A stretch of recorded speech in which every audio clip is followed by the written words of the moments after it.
Imagine this, you're buying a home. Your budget is $20,000. What could you buy? Maybe a small plot of land?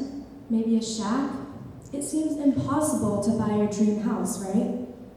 But what if I told you that same $20,000 could build not just any home, but one that's functional, sustainable, and part of a thriving community?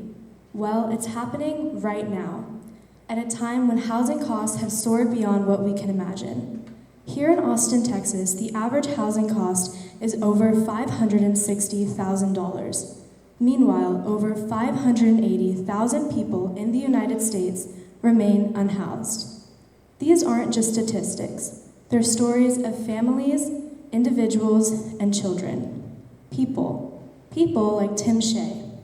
For most of his life, Tim Shea lived in a cycle of addiction and homelessness. And breaking this cycle is one of the hardest things a human can endure. And this is the reality for so many people. Over 37% of the homeless population endures substance abuse. And breaking this cycle is so difficult. For Tim Shea, it felt nearly impossible without stability and safety, until something remarkable occurred.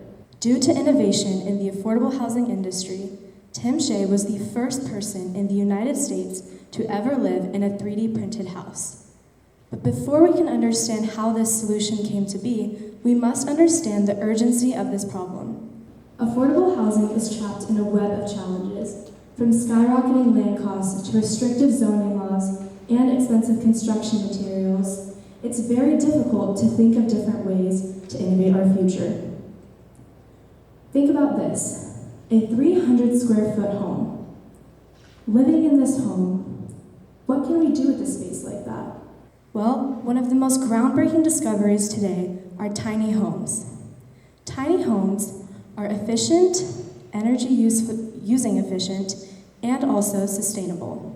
Most importantly, they're affordable.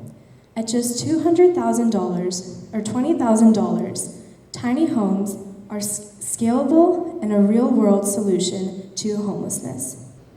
One of the best examples of this is Community First Village here in Austin, Texas.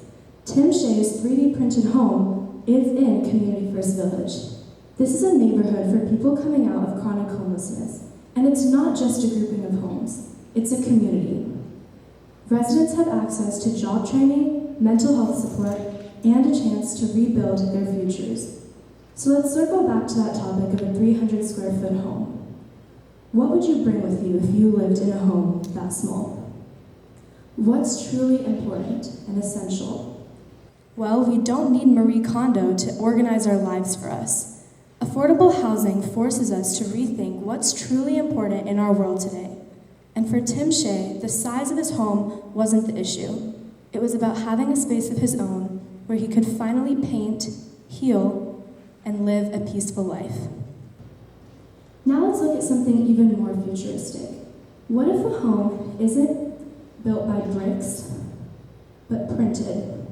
Well, companies like Icon, based right here in Austin, are doing exactly that. They are 3D printing homes using a material called lavacrete. Lavacrete is durable and weather resistant. It's printed layer by layer by a robotic arm.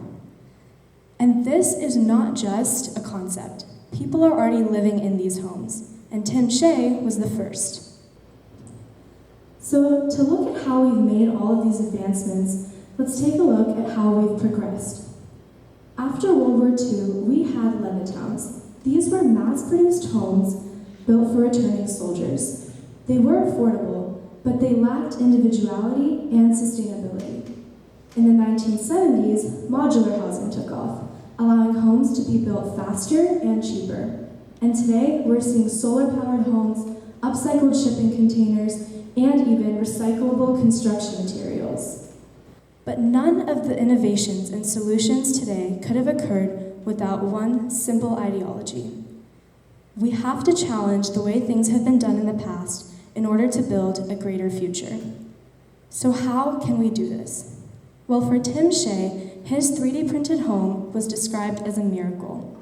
But a miracle cannot be done with one person. It takes all of us. So here's how you can be a part of this movement. Advocate for affordable housing policies.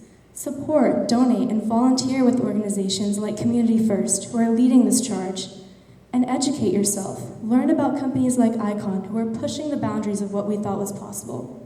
And most importantly, take action. Dream big, but start small. Design your own idea. Sketch your own plan. Don't let the past restrictions block you off from creating an abstract future, because it's one that is attainable, and that's what we've seen today in affordable housing. Technology is not the block-off to innovation. It's about resilience, hope, and taking action to have a world where no human being is left behind. Thank you.